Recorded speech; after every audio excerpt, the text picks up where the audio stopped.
Bob. Karen, it's great to see you. It's good to see you. I'm excited to be back. It's fantastic to be here, and we have a really fantastic guest today. I'm really honored to be here today. I'm really excited about this conversation. So I'm going to introduce our guest. So today we have Samina Bari. She's a trailblazer in the biopharmaceutical industry, helping lead over $40 billion in high-profile acquisitions across her 30-year career. A first-generation American, daughter of immigrant Pakistani and Indian Muslim parents, mother of twins, and survivor of complex trauma, she is also a fierce champion for women. And in her new book, I Can, I Will, and I Did, Samina shares powerful lessons on resilience, leadership, healing, and courage to defy limiting beliefs, which serves as perfect inspiration for young professionals finding their path. So welcome, Samina. Yeah, welcome. Thank you. It's so nice to be here with you. You know, there's so much to get to. It's wonderful that you've written this book. It's a really remarkable piece and evidence of the power of having a clear vision of what you want in life and then just unwavering determination to get there. Incredible. The journey of growing up as a Muslim, but going through to a Catholic K through 12 school and experiencing bullying and racism, and a mother who was, I'll say it, oppressive, and father who was loving but also very traditional. And so, when you wrote, what was the hardest part of writing this book? What were the chapters that were either difficult or maybe easy to put words to paper? That is such an interesting question. I like how you framed that. You know, it's very hard to write about yourself because you have to confront certain truths, the truths that are either overt in your life or you've suppressed in your life. And because I wrote from the beginning, I wrote really from my memory. You know, what were all of my recollections? I won't date myself and tell you how old I am, but you know, given that I grew up and I was a young child in the 70s, you can guess. But it really is what stuck with me, because what stuck with me is what forms the foundation of the person I am today. So that's really how I started. It was, what were my pivotal recollections? And you know, it's interesting when you write at this point in life, you're able to be self-reflective in a way that you're not able to be when you're kind of in the most busy part of your life, your 20s, your 30s. So it became a really interesting cathartic exercise in some ways. It was all very difficult, but it was all based on, you know, what were the memories that really stuck with me, because they really became the defining moments of my life.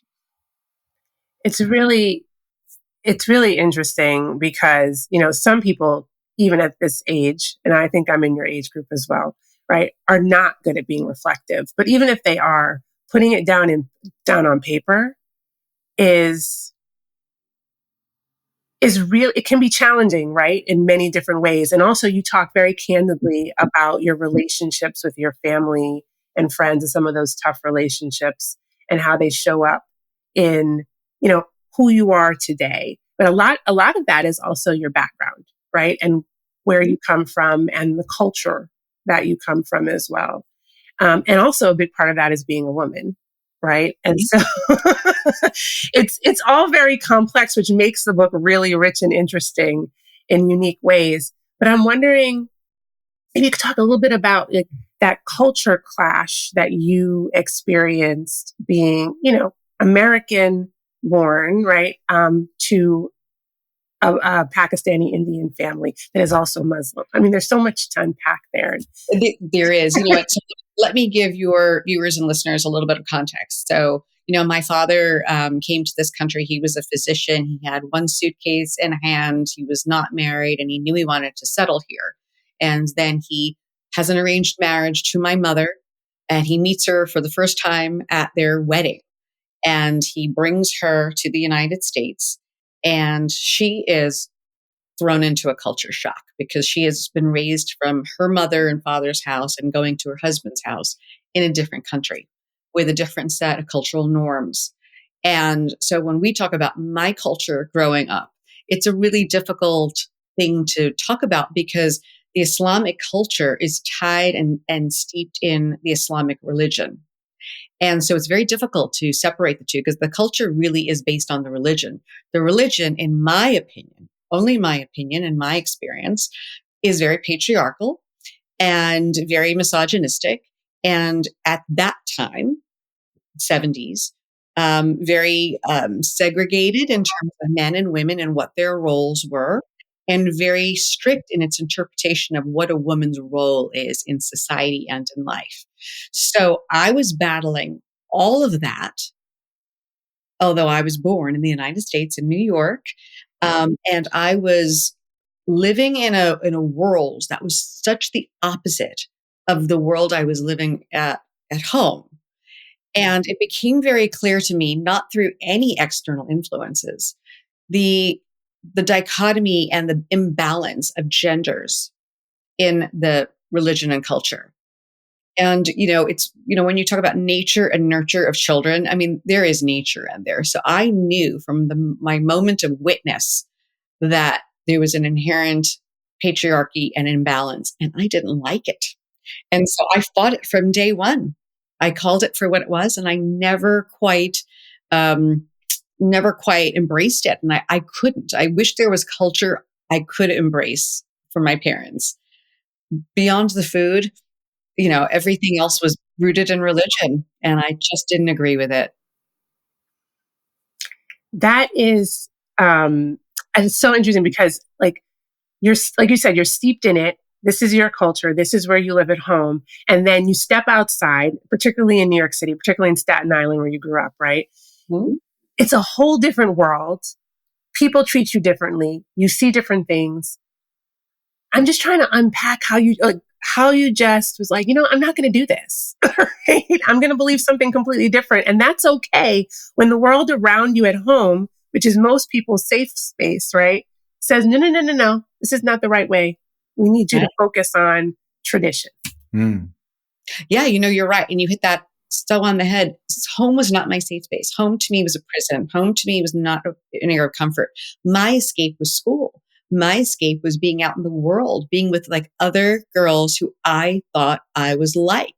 Because for no other fact that we were all the same age, little girls. I went to an all-girls school, and I was the only non-white child at that time. It was from K to 12. Everyone was Irish Catholic or Italian Catholic. And I was the other, before we even said other, I was just other. And regardless of that, I felt more of a kinship and inclusion with my friends at school than I did at home. Because at home, my mother wanted me to be part of a culture and, that I just couldn't, I couldn't relate to. I didn't want to cover my head and sit in a corner with my eyes down with only the women and, not making eye contact with the men when the same little boys my age were running around in shorts and they could be little devils. I just, didn't see that as anything fair. And so I gravitated to anything outside of my house as being safe. Mm-hmm. Wow. Because you found that being other outside of your house as being safer than being inside your house. I did. Because I wasn't being put upon. I had no one forcing me or telling me what I should or should not do. I could just be me. And in the book, I will, and I did. What comes through is the importance of friends and choosing your friends carefully, and then having that steadfast belief that the friendship is important long term, not just in the first year of college or whatever it might be. You stayed true friends with Lisa for, it seems like, decades. 50 years. Yeah. And if I may read something, from the book, if that's okay. Please. In chapter 35, you wrote something that just it, it struck pause when I read it, and it says it's often said that blood is thicker than water, but the full quote is actually the blood of the covenant is thicker than the water of the womb, meaning that the relationships we choose are often more meaningful than the ones we are born into. I didn't know the actual quote, so it was a wonderful little insight for me. And I couldn't help but think about all the relationships that I had where I had a second home. Growing up as an Italian American, even if my dad was English, my mom was Centomore Italian, and having another home, the Quintilianis for me, shout out to Mrs. Quintiliani. That was a safe place for me as well. I had a great, loving home, but I had this second home. Can you tell us about how friendships, how that was such an important part of your life, and how our listeners need to maybe think about maintaining those relationships well beyond the chapter that they live in sometimes?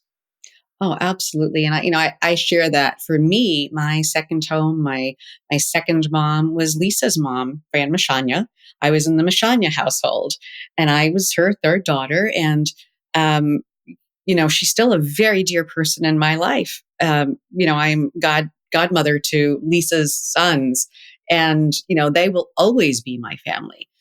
I think, and I had this conversation with my children just the other day because one of my daughters, I have 9-year-old twins, was worried about people not liking her in her new school. And I spoke to her and I said, you're not always going to have the same friends throughout your life. And not everyone in life is going to like you. And that's okay. You don't need to be liked by everyone. You need to be loved and love a few people who will be in your life forever, like my friends. And, she went and mentioned all of her aunties who are, my soul sisters, the people who have been here for me, who've seen me through the ups and the downs and the in-between, the ones who, as I call them, they're our chosen family, the people who choose to love us. Blood family sometimes feels you have to love them. And then, they disappoint you. They don't show up. But the people who choose to be in your life, I would say for your viewers and listeners, those are the most important. The people who believe in us, lift us up, support us, are not jealous and want just the best for us. Those are the people we treasure and nurture in life. You don't have to have a lot of friends. I've never had a lot of friends. The friends I've had, the true friendships I've always been able to count on the fingers of both hands. I never wanted to be part of a big group because those aren't deep, meaningful relationships. But the people who are in my life now are the people who have always been in my life and who will always be in my life. And this network or tribe that you've created, how were they helpful in your career journey as well? Yes, some directly, some indirectly. Not everyone needs to be directly involved in your career, but you have to have cheerleaders. You have to first believe in yourself, otherwise no one will believe in you. But you have to have other people who believe in you, support you, encourage you, comfort you, and make you feel okay, even in the worst of times. And even though that doesn't seem directly related to career, it has everything to do with career, because who we are, how we show up every day in our career has to do with how we are supported and who we are in our lives. It's we so often talk about personal life and professional life. They're often one and the same, because you can't be the professional you want to be if you're not the person you want to be.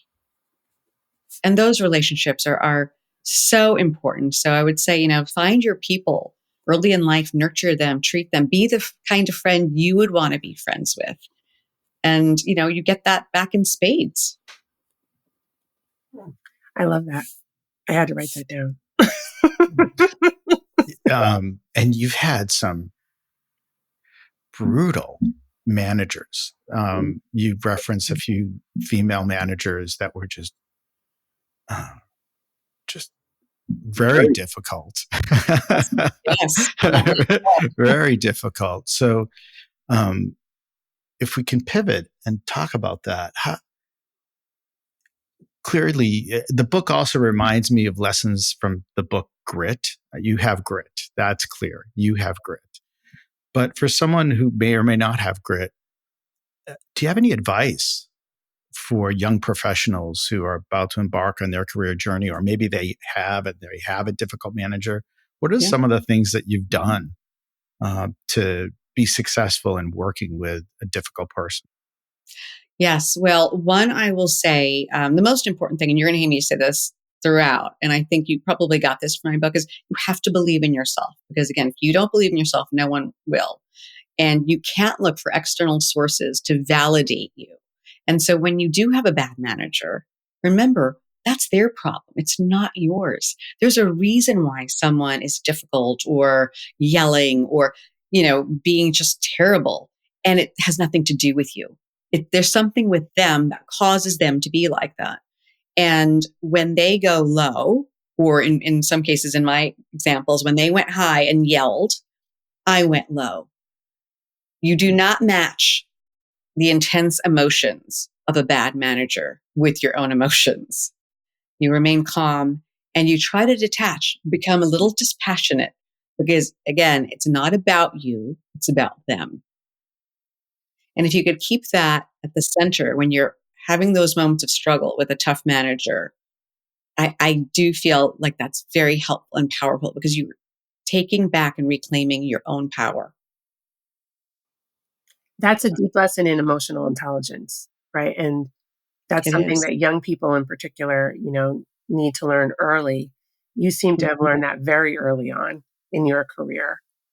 And I'm wondering, how did you achieve that? Because you, like some of the examples that you gave in terms of, I'm recalling when you worked at the agency, for example, and you had that really nasty client that yelled at you on the phone, and you tempered that client, but you were still young at that time. Mhm. Where do you think you got that from? How did you learn that so early? Oh, I can tell you that all comes from my upbringing. I dealt with so much criticism and negativity from my mother that I had to drown her out. Mm. Because again, when you live under someone's constant disappointment or criticism or expectations, you have two choices. You can either succumb and submit and become less yourself and just comply, or you can fight back. I chose to fight back. But my way of fighting back was my defiance and, using what made me angry to fuel me. But part of that also in growing up in that type of household was shutting down the yelling, shutting down the criticism, not letting it affect me. So, my grit or my, resistance to that type of behavior was a product of my coping mechanism that I developed as a child. So when someone yells at me, I don't do well with it. Because I don't do well, I refuse to get emotional. I shut down and I'm just rational, because I realize it's not about me. I'm not yelling. Why are they yelling? What's wrong with them? Like, you just, Oh my gosh, you just explained the relationship my son has with me. All right. Who completely shut down and was like, you're crazy. to do that. It's a little mind game you play with yourself. And it's for self-preservation, quite honestly. But again, all of these things that I learned, because I learned them growing up, they're about self-preservation. And it's about not getting caught up in that. People always say I'm the best person to have in a crisis because I shut my emotions off and I just focus on what's ahead. I think in these moments of difficulty, especially in the workplace, you can't let emotions rule, because it's still a workplace. You have to figure out how to, not be completely unfeeling, but not taking things personally. And I know that's a tough thing to ask of people when they feel like they're being criticized. But again, in those types of situations, you have to wonder what's going on with that other person. And you talked about not matching maybe someone else's frustration. Correct.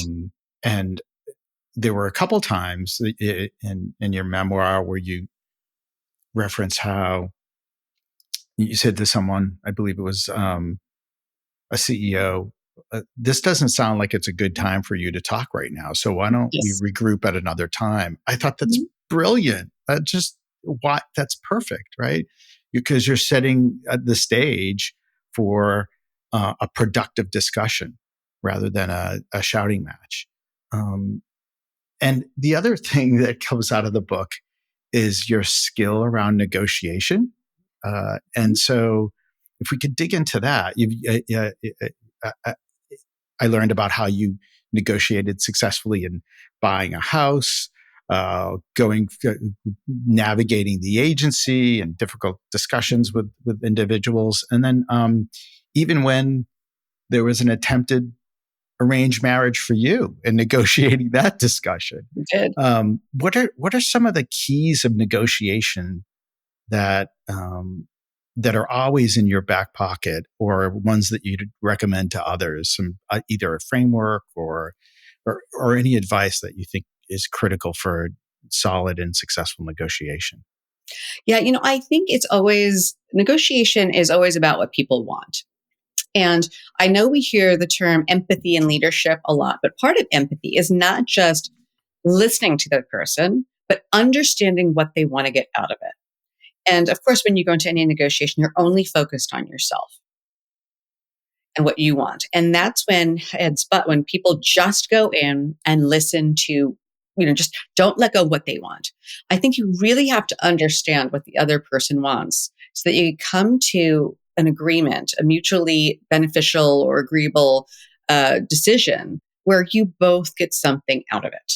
It might not be 100%. It might be 50%, might be 80%, depending on what the tone and tenor is.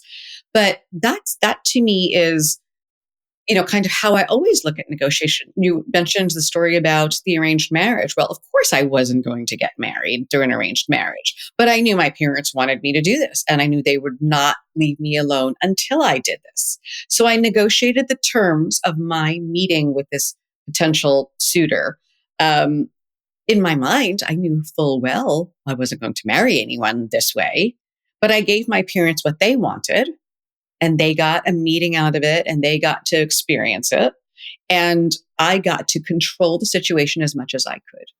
And so it's just understanding what the other person wants and figuring out how you can take the upper hand in broaching and brokering that deal.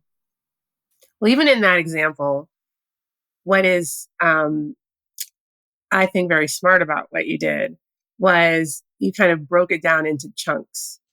Right? That's right. It was the meeting, right? So you can get what you want. And then the things after that came, I won't spoil it for everybody, but the things after that, right, were some level of your control, some levels were not, but it could be broken down into parts of a whole. And so therefore you ended up being able to manage most of it, which I think is a very smart way to approach conflict also. Right? It's not just about the whole thing. Absolutely right. It's not all or nothing. Conflict resolution is not all or nothing, because then no one wins. Exactly. Right. Exactly. I think one of the other things that definitely comes out is, and the quote that you said before was, you can't be the professional you want to be if you can't be the person that you want to be. Right after college, or maybe even before, you were developing a 20-year plan. Yes. Which, is amazing. That's crazy. Right? It's amazing, especially for somebody in their 20s.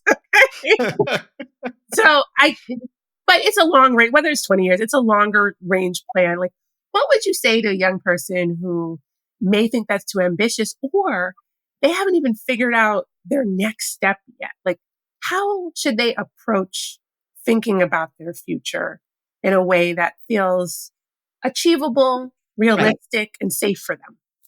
Yeah, no. And again, keep in mind, the person who I am today has everything to do with my growing up experiences. Right. So, I wanted to escape this life of smallness and be my own person. So my 20-year plan was almost like my escape plan. What is my plan to, show my mother and people who wanted to keep me in a box that I could do more, that I could be more. So, I think it's so hard when you're in your 20s to think about what you want to be. But I think, what I do is like, what's the North Star? What do you ultimately want in life? If you could imagine yourself, and I know it's hard when you're that young to picture yourself in your 50s, your 60s, or anything like that, but what would your end dream be? And then work it backwards. And this is the same advice I give to CEOs. It's the same advice I give to everyone. You're not going to make meaningful progress if you're distracted by short-term needs. You really have to think about what is your long-term goal? Where do you see yourself? What do you envision for yourself? And then break it down backwards in manageable chunks. And then you're able to plot out the pathway. Then you're able to think about, okay, what should my first role be? What should my next role be? Ideally, what do I think that can get me? Is there a pivot in there? And, within this community, which I love, there's so much mentorship. There are so many resources and people who are willing to help young people get to where they need to be. They just need to have a little bit of clarity. And it doesn't have to be super detailed. But, now our young people have so many resources and avenues for connection and to help shepherd them along their career. It's much easier. You just have to know what your dream is. And if you have even if it's not perfect, it might be your 2-year plan. I'm going to ask if you agree with this. It might be your plan. But if you want to get that mentorship or that assistance, right? Or it helps people to understand what you're trying to do so that they know how to help you. Would you agree with that? Absolutely. I have mentored so many young people about, this is what I'm looking at. This is what I like to do. And I think the nice thing about mentorship is it allows for bigger thinking, because when you're young, you don't know what the world has to offer. You know what you've read, you know what you've heard, but by speaking with professionals who've lived their careers and who understand the universe of business, we're able to open up more doors, and we're able to, allow bigger thinking and, maybe fresh thinking that wasn't even considered, or easier ways to get to where you want to be, gateway opportunities and things like that. But yeah, it doesn't have to be a 20-year plan. I know. I mean, that was just part of my craziness. But I don't think it's crazy. I don't think it's crazy. I wish I could do it. I can't do it now.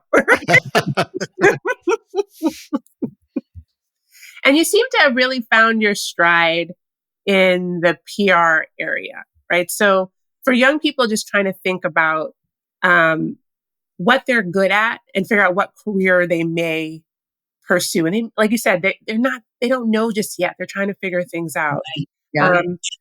Again, you had a very definitive plan of how you want to get out into the world, but you were slowly uncovering what you liked and what you were good at. Can you just talk a little bit about your process for doing that, or how you advise young people to explore opportunities? Yes, absolutely. So, for me, I always knew I wanted to be in healthcare.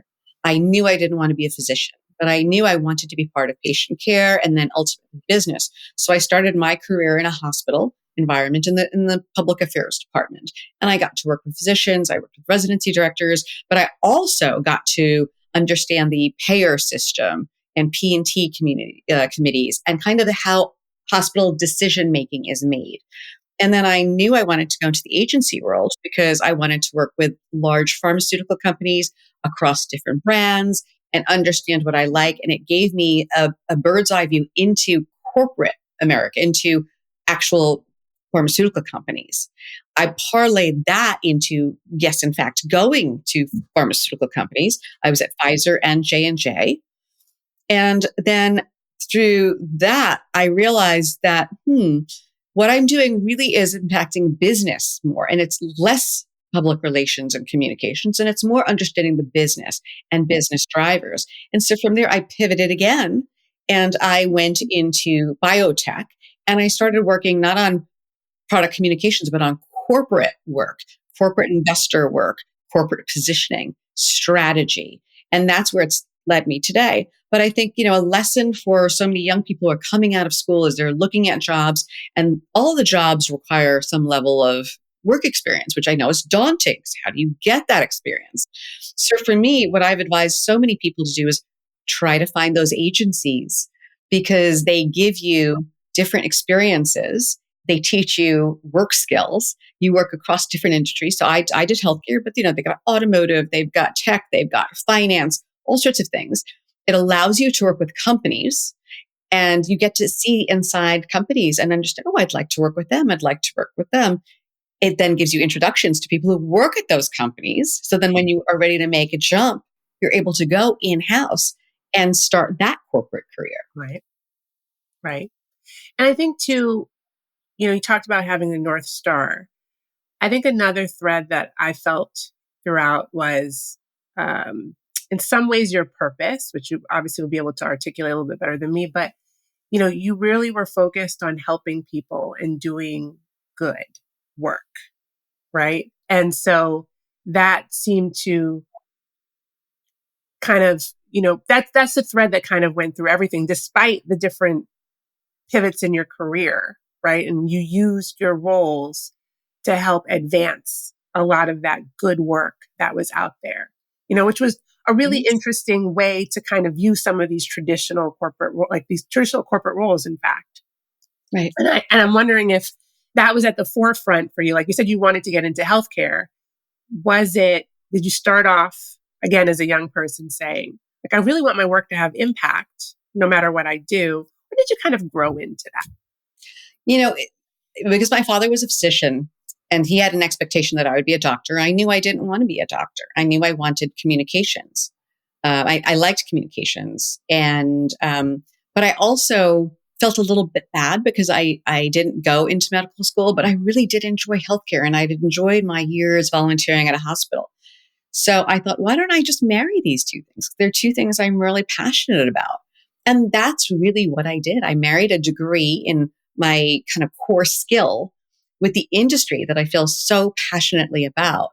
And I made it work from there. So while it started about wanting to communicate to patients and let them know what's going on, it morphed itself again as you go into your career, further into your career, you have opportunities to do bigger things, more impactful things.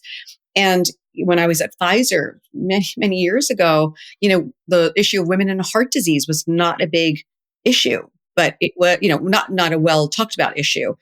And I said, we've got to do something about this. So with my background, I was able to bring to Pfizer their first multi-year, significant multi-million dollar sponsorship for women in heart disease. And that's the Go Red for Women campaign that still exists.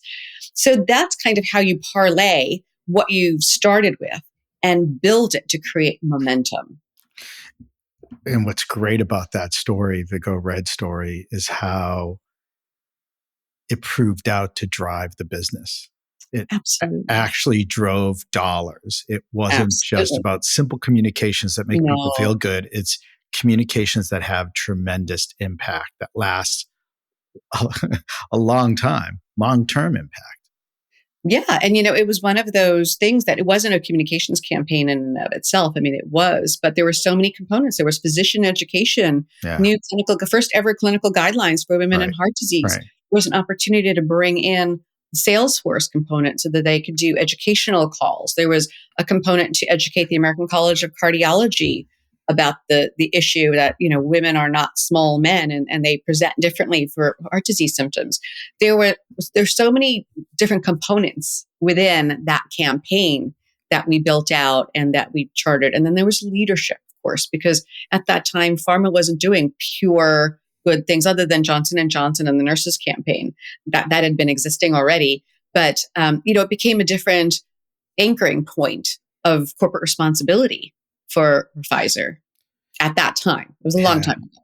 Yeah. And it really illustrates the power of empathy because it was the program was not just empathetic to patients naturally, but also empathetic to physicians and their staff to walk in the door with value rather than just the brand name. And that was fantastic. Are there other skill sets or other skills that are paramount to one's successful career? Empathy, you've leveraged that. And are there others that you would advise younger listeners, folks who are early in their career, to read about, embrace, and leverage? Yes. I think empathy, but empathy, again, I want to make sure it doesn't get brushed through like as fluffery or just being kind and compassionate. Because again, to my point, empathy also has to do with diplomacy and negotiation. And those are core skills.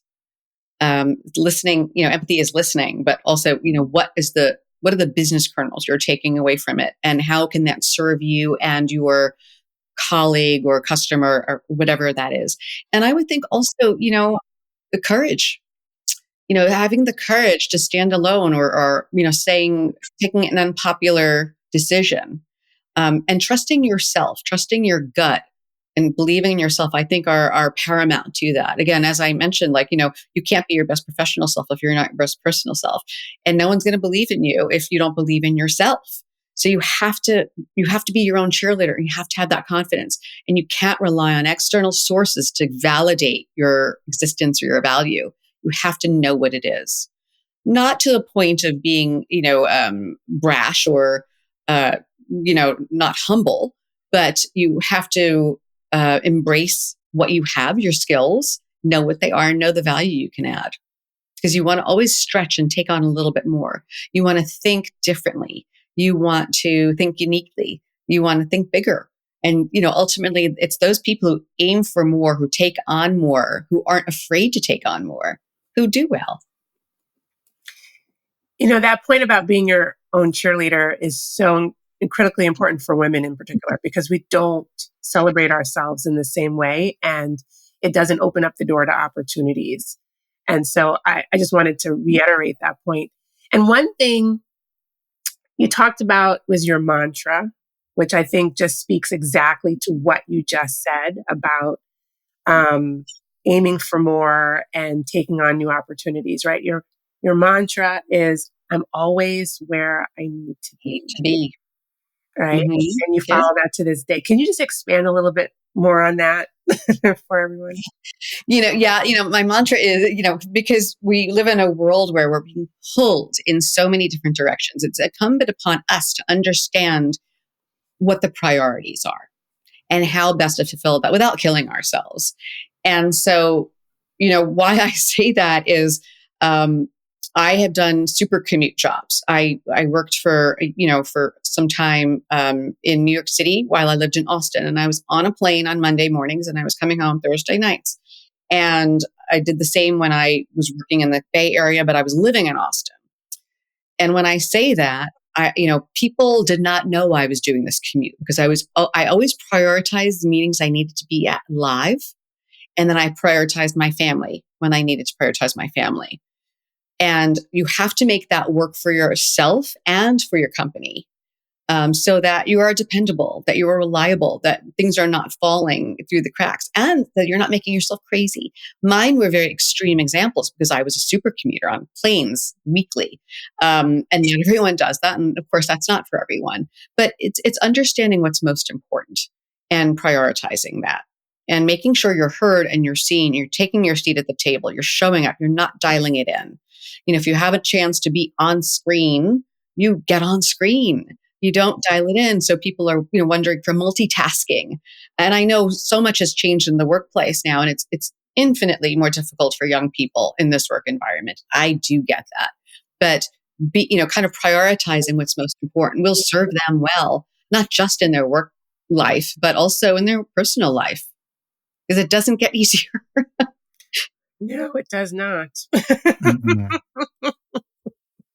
And the other thing I've learned through life and heard it in your book is the power of love versus anger, the power of positivity. How does that impact your life day to day now? Yeah, growing up the way I grew up, again, as I mentioned, I could either have been a wallflower and just shrunk into myself, or I could use that experience to give me that anger that fueled me. And that's really what I did. But there is a very fine line between anger and hatred, or using that anger to get you, as a means to an end. And that's what I did. I don't hate my mother. I know my mother did the very best she could with the limited resources she had. That's not her fault. That was just my circumstance. But I channeled my anger towards that and the unfairness to drive me professionally. And at a certain point, it worked well. And then I could let go of that. And then I could just focus on being me, relaxing into myself, using the experiences that I've gained and what I've lived through to pay it forward. And that's what I'm talking about when I say, it's like, now living through love. I want to make sure that young people don't go through what I went through, because you don't have to, because the world was a much different place when I was a child. We weren't connected. I had no role models. I had no mentors. I had no organizations to support me. I didn't even have anyone I could talk to because I was the only person like me. But now you have that. Now there is a support system, and you can be very intentional about how you want to move forward. And it's not all adversarial. It can be truly what you want to do and the impression you want to leave in this world. And that's where I'm focused now, because I can be that person now. Yeah. Well, we use love as a propellant instead of anger. Absolutely. Right? Absolutely. Yeah. Well, Bob, would you like me to do my wrap now? Okay. Thumbs up. Here are some things that I heard you say. You don't need to be liked by everyone, but you need to be loved by a few people who will be there for a lifetime. Your chosen family is the most important. Not everyone has to be directly involved in your career, but you have to have cheerleaders. Right. Do not match intense emotions in difficult situations. Become dispassionate. It's not about you, it's about them. Right. Negotiation is about what people want. So understand those dynamics. That's me paraphrasing. And also trying to read my handwriting. Plan to be more and plan to do more. Figure out what you ultimately want to do in life and work backwards and work in manageable chunks. And don't be afraid to uncover the pivots. Right. We talked about this one. You can't be the professional you want to be if you can't be the person you want to be. And I'll end with your mantra here. Just always be where you need to be in terms of prioritization. Absolutely. Absolutely. Believe in yourself and trust your gut and think about the long game. You don't want to look back and have regrets on your life. Fantastic. Yeah. Samina, how about some rapid fire questions? Just whatever pops in your head, tell us. If there's an opportunity for a story, we'll take it. Okay. But crisp is best. In high school, what was your favorite subject? English, without doubt. And what was your least favorite subject in high school? Math. I guess no surprise there. My daughter would say the same thing. There's a trend here on Momentum now. I think math is one that's selected most often. What's the best advice you've ever received? This too shall pass.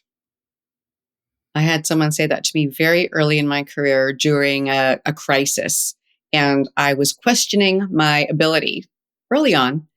And this gentleman said, "This too shall pass." And I've always held on to that because it reminds us that regardless of the situation, whether it's an external or an internal situation, it will pass. And how about that advice that you did not embrace and you're glad you didn't? What's the worst advice you've ever received? Ooh, goodness.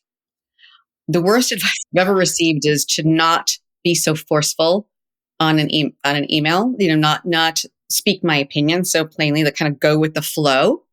And I just can't do that. If I have an opinion, I'm going to talk about it. So it was bad advice. I'm glad I didn't listen. Again, I trusted my gut, but I will always remember, don't make waves. Don't get into it. He's very senior. You're going to lose, and it was like one of those talking me down off of a ledge type of scenarios. And I didn't listen. And I I did well in that situation because I uncovered a lot that needed to be uncovered. And here's the big one. What's your why? Why do you do what you do? Because I love it, because it makes me feel purposeful and meaningful. Healthcare, it helps people. It helps people. I mean, it does, it's making the world a better place. And I love that I was able to marry a degree that my parents didn't want me to get with a topic that is so incredibly important and meaningful. And I've made wonderful friends along the way. I've been witness to so many life-changing therapies that, are helping people live longer, better lives. It matters. It all matters. Samina, thanks so much. Thank you for your memoir, I Can, I Will, and I Did. Thank you for being part of Momentum Now and being with us today. And also thanks for your support of MVP. We're big believers in the mission and giving back as well. And thanks for giving us your thoughts, advice, and insights today. Well, thank you so much for having me. It was my absolute pleasure. And yeah, I'd love to, support as many people as I can and help them have a less difficult path ahead. Thank you, Samina.